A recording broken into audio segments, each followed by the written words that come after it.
सबसे पहले आपने जो स्वागत किया भारत जोड़ो न्याय यात्रा का, जो आपने झारखंड में पिछले 6 दिनों के लिए यात्रा का स्वागत किया, जो आप यात्रा में शामिल हुए, जो आपने यात्रा को ऊर्जा दी, प्यार दिया, इसके लिए मैं आप सबको दिल से धन्यवाद करना चाहता हूं। यात्रा में हम 6-7 घंटे आपके बीच में आते हैं और आपकी बात सुनते हैं, आपके दिल में जो है वो समझने की कोशिश करते हैं और 15-20 मिनट हम ऐसे भाषण से आपसे बात करते हैं। मतलब आपकी मन की बात सुनने हम 7-8 घंटे लगाते हैं, अपनी मन की बात रखने के लिए हम 15 मिनट लेते हैं। तो आपके दिमाग में एक सवाल होगा कि भारत जोड़ो यात्रा की जरूरत क्यों पड़ी। तो सबसे पहले मैं आपको यह बताना चाहता हूं कि ये यात्रा हमने करी क्यों और 2 यात्रा क्यों की, एक कन्याकुमारी से कश्मीर और दूसरी मणिपुर से महाराष्ट्र। क्योंकि हमें लगा कि देश में बीजेपी ने, आरएसएस ने नफरत का माहौल फैला रखा है, हिंसा का माहौल फैला रखा है और एक धर्म को दूसरे धर्म से लड़ाते हैं, एक जात को दूसरी जात से लड़ाते हैं, आदिवासी को किसी और से लड़ाते हैं, एक भाषा को दूसरी भाषा से लड़ाते हैं। तो हमने सोचा कि प्रेस तो हमारी बात उठाती नहीं है। आप जानते हो कि प्रेस वाले अदानी जी के लिए काम करते हैं, बड़े बड़े उद्योगपतियों के लिए काम करते हैं, तो वो कमजोर लोगों की आवाज तो नहीं उठाएंगे, पिछड़ों की, दलितों की, आदिवासियों की बात तो नहीं उठाने वाले। तो इसलिए हमने सोचा कि आपके बीच में आकर हम आपको जोड़ने का काम करें और आपके जो मुद्दे हैं, आपके जो समस्याएं हैं, उनके बारे में हम बोलें। तो यह लक्ष्य था। पहली भारत जोड़ो यात्रा बहुत सफल रही और लोगों ने हमें कहा, देखिए आप कन्याकुमारी से कश्मीर चले तो झारखंड का क्या होगा, उड़ीसा का क्या होगा, हमारे जो गांव हैं वहां से तो आप निकले ही नहीं। तो इसलिए हमने मन बनाया कि दूसरी यात्रा हम मणिपुर से शुरू करेंगे और महाराष्ट्र तक वो यात्रा जाएगी और झारखंड के बीच में से निकलेगी। और इसलिए मैं आज आपके सामने यहां खड़ा हूं, भाषण दे रहा हूं। 2-3 चीजें झारखंड की जनता ने, 2-3 चीजें झारखंड की जनता ने, अलग अलग वर्गों ने मुझे बताई। अभी मैं आदिवासी गांव से आ रहा हूं, वहां पे हमने आदिवासी महिलाओं से बात की और उन्होंने हमें बताया कि पूरे झारखंड में, पूरे देश में आदिवासियों से उनकी जमीन छीनी जा रही है, किसी ना किसी बहाने से। अंत में यह होता है, विकास का नाम लिया जाता है, सड़क बनाने का नाम लिया जाता है, मगर अंत में आदिवासी को पता लगता है कि उसकी जमीन हड़प ली गई है या किसी एनजीओ को पकड़ा दी गई है या किसी अरबपति, अदानी जैसे व्यक्ति को पकड़ाई दी गई। तो ये आदिवासियों का सबसे बड़ा मुद्दा है, उन पे केस लगा दिए जाते हैं। इसी अभी कुछ ही देर पहले एक एनजीओ की जमीन है, वहां पे आदिवासियों की जमीन छीन ली, उनको कॉम्पनसेशन तक नहीं दिया और उनकी जमीन लेकर एनजीओ में डाल दी। उन व्यक्तियों से मैं मिला, फिर अफसर से मिला तो पहले अफसर मुझे कहते हैं, देखिए ये तो ग्राम सभा की जमीन थी। तो फिर उन्होंने मुझे कागज दिखाया, जो व्यक्ति की जमीन गई उसने कागज दिखाया। तो फिर मैंने अफसर से कहा, भैया ये आप बताओ, ये क्या कागज फर्जी हैं क्या, ये व्यक्ति झूठ बोल रहा है क्या? कहते हैं नहीं, झूठ तो नहीं बोल रहा है। तो फिर मैंने बोला, फिर ग्राम सभा की जमीन है नहीं, इसी की जमीन है। तो ये पूरे झारखंड में, पूरे जहां भी आदिवासी लोग हैं वहां पे ये हो रहा है। हम एक कानून लाए थे, पैसा कानून था। 2 कानून है, एक पैसा कानून, एक जमीन अधिग्रहण कानून। जमीन अधिग्रहण कानून में साफ लिखा गया है कि ग्राम सभा से बिना पूछे जमीन नहीं ली जा सकती, और अगर जमीन ली जाएगी, भैया नारे मत लगाइए, अगर जमीन ली जाएगी तो मार्केट रेट से 4 गुना ज्यादा पैसा दिया जाएगा। और अगर, मजे की बात सुनिए, अगर जमीन ली गई और 5 साल में उस जमीन का प्रयोग नहीं किया गया तो वो जमीन वापस दी जाएगी। अब झारखंड में लाखों एकड़ जमीन ली गई है, पिछली सरकार ने ली थी, लैंड बैंक बनाया, उसका कोई प्रयोग नहीं किया।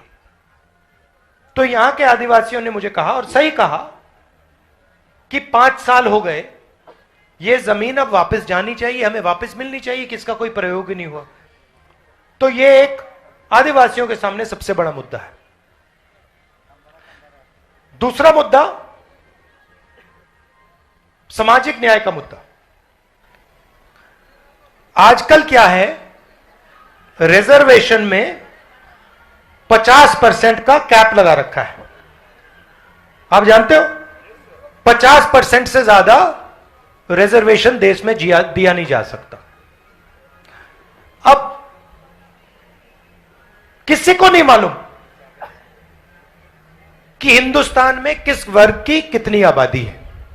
अगर मैं आपसे पूछूं, यहां पे पिछड़े वर्ग के लोग हैं, आदिवासी वर्ग हैं, दलित लोग हैं, अगर मैं आपसे पूछूं भैया मुझे बताओ इस देश में पिछड़े वर्ग के कितने लोग हैं, यहां पे कोई जवाब नहीं दे सकता। दे सकता है? बताओ कितने लोग हैं पिछड़े वर्ग के? देखो, आंकड़ा नहीं किसी को मालूम। मैं आदिवासी का पूछूं, दलित का पूछूं, जनरल कास्ट का पूछूं, किसी को कुछ नहीं मालूम। अब आप मुझे बताइए, कहा जाता है कि देश में 8% आदिवासी है, 15% दलित है। 8 और 15 कितना हुआ? 23। कहा जाता है 50% ओबीसी वर्ग है, कितना हुआ? 73 हो गया। अब 73% आबादी है तो 50% लिमिट क्यों है? बात समझ आई? आबादी 75% की है। अब वो भी पक्का नहीं मालूम, हो सकता है 55% निकल आए ओबीसी का, हो सकता है आदिवासी ज्यादा हो, ये किसी को नहीं मालूम। तो सबसे पहला काम, अगर हम सामाजिक न्याय की बात करते हैं तो यह पता लगाना है कौन से वर्ग के कितने लोग हैं और किसके पास कितना धन है। सही बात। आदिवासी 8% है, देश का कितना धन उनके हाथों में है? पिछड़े लोग 50% हैं, देश का कितना धन उनके हाथों में है? यह सबसे बड़ा देश के सामने सवाल है। हो क्या रहा है?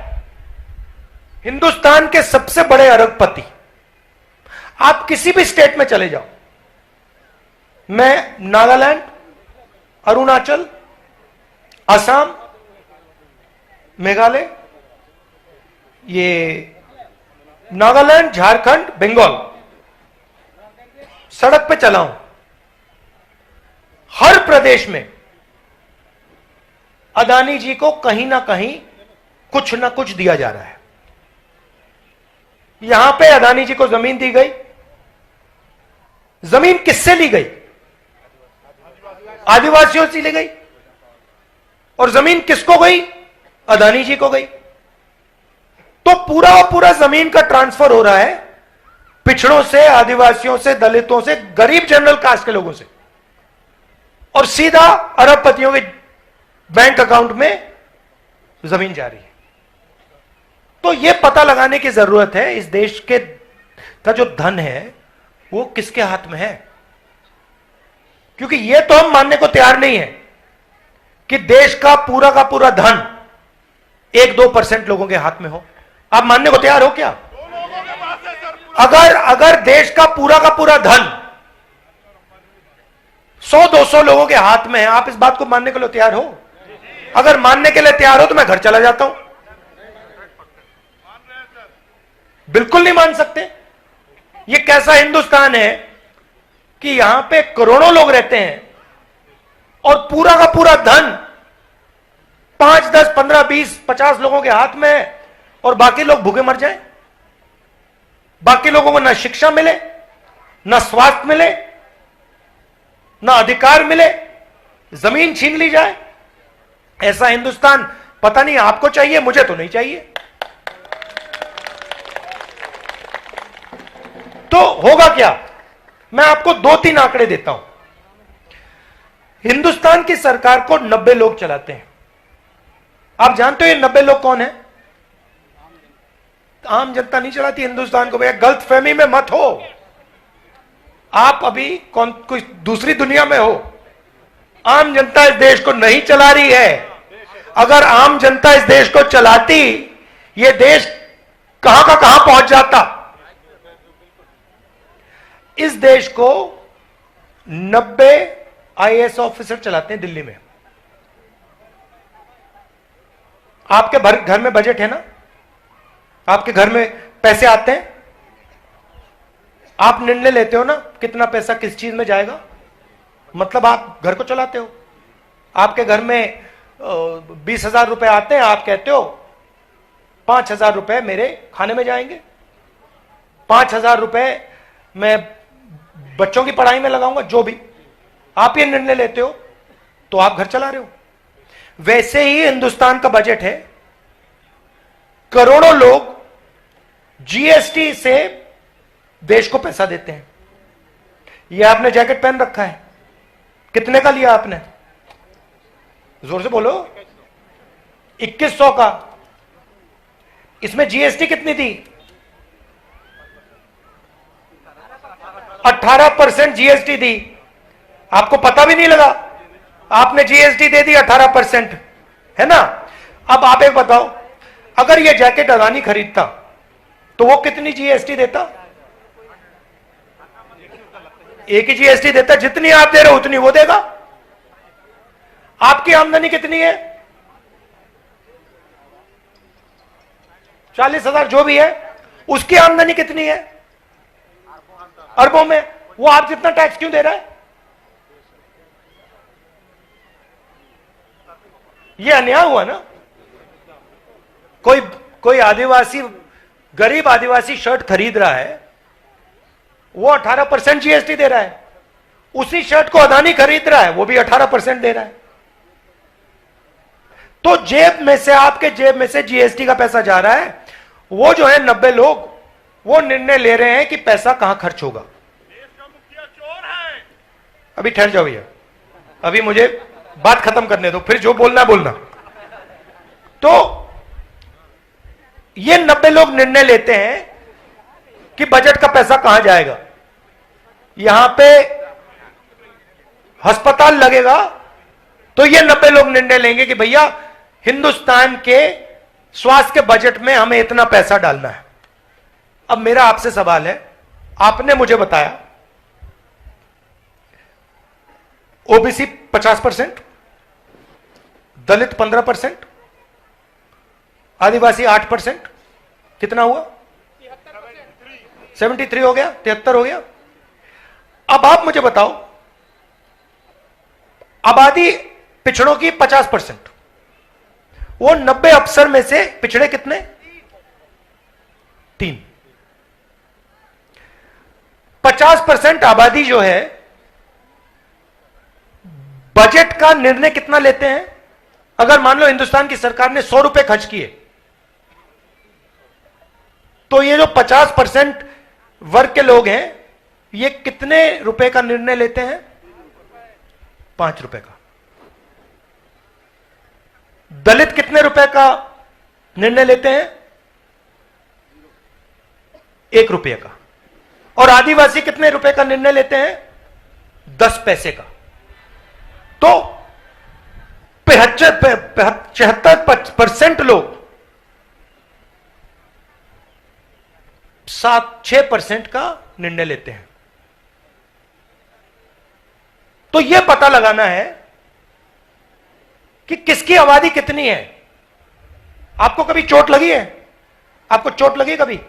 किसी की टांग टूटी? यहां पे आपकी टूटी है, तो आप अस्पताल गए, डॉक्टर ने आपको क्या बोला? कि इसका इलाज कराना होगा। नहीं, पहले बोला भैया एक काम कर, इसका एक्सरे करा। तो उसने बोला इसका एक्सरे कराओ। आप गए, आप मशीन पे लेटे, आपने अपना पैर ऐसे रखा है, उसने आप पे वो लाइट लगाई और फिर उसने बटन दबाया, बाहर कमरे के गया, फिर उसने बटन दबाया और आपका एक्सरे आ गया।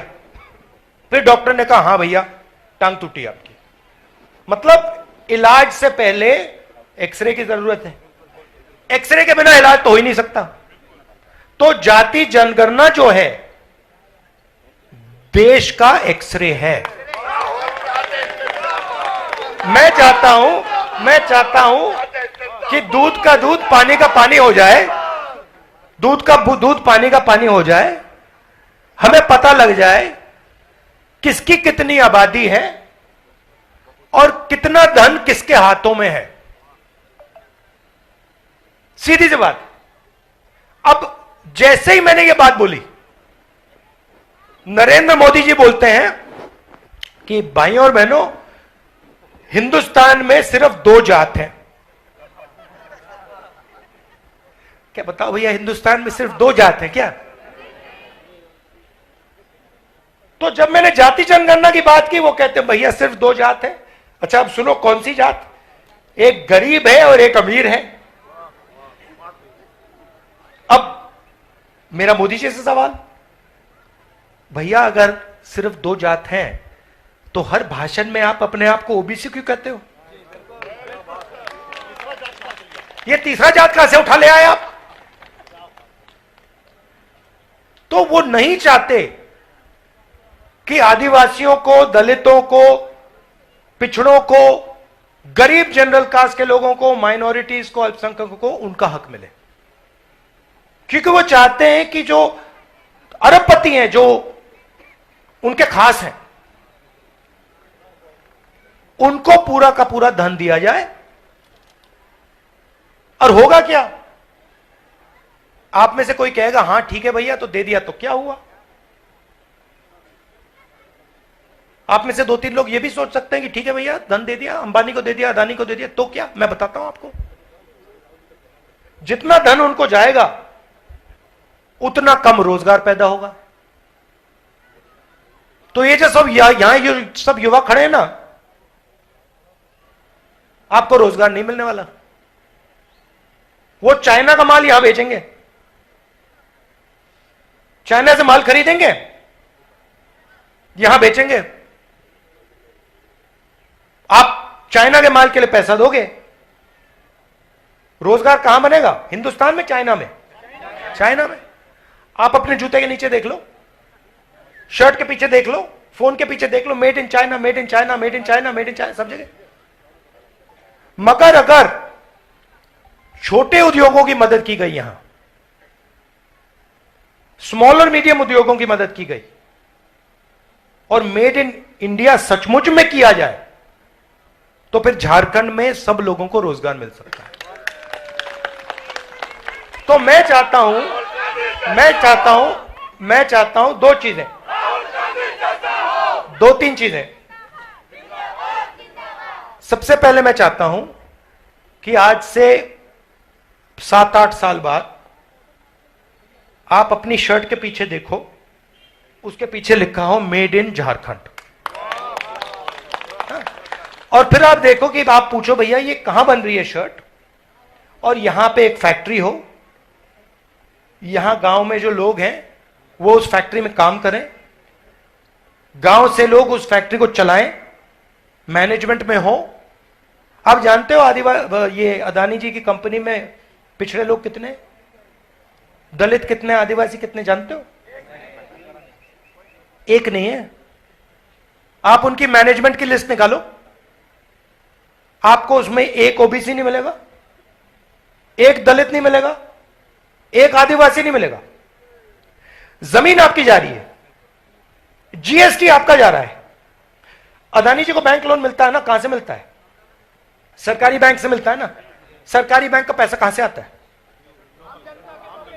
अपने जेब में देखो, यहां से आ रहा है, टैक्स से आ रहा है।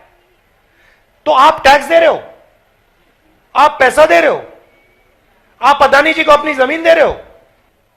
उनकी कंपनी में आपका एक आदमी नहीं, उनकी कंपनी में उनके मित्र हैं, उनके खास लोग हैं, और आप बेरोजगारी और भूख के रास्ते पे चलते जा रहे हो। इसलिए हमने न्याय यात्रा निकाली, इसलिए हमने भारत जोड़ो यात्रा में न्याय शब्द जोड़ दिया कि लोगों को पता होना चाहिए कि इस देश में किस प्रकार का अन्याय हो रहा है। सामाजिक अन्याय, आर्थिक अन्याय, महिलाओं के खिलाफ अन्याय, किसानों के खिलाफ अन्याय, श्रमिकों के खिलाफ अन्याय, 5 अन्याय हो रहे हैं। तो यह मैं आपसे कहना चाहता था, जैसे ही हमारी सरकार आएगी दिल्ली में, जाति जनगणना देश का एक्सरे हम करवा देंगे। तो मैं आप सबका दिल से धन्यवाद करना चाहता हूं। आपने यात्रा को सफल बनाया, आपने नफरत के बाजार में मोहब्बत की लाखों दुकानें खोल दी, और यही आपकी हिस्ट्री है, यही आपका इतिहास है। दिल से आप लोगों का धन्यवाद। नमस्कार, जय हिंद।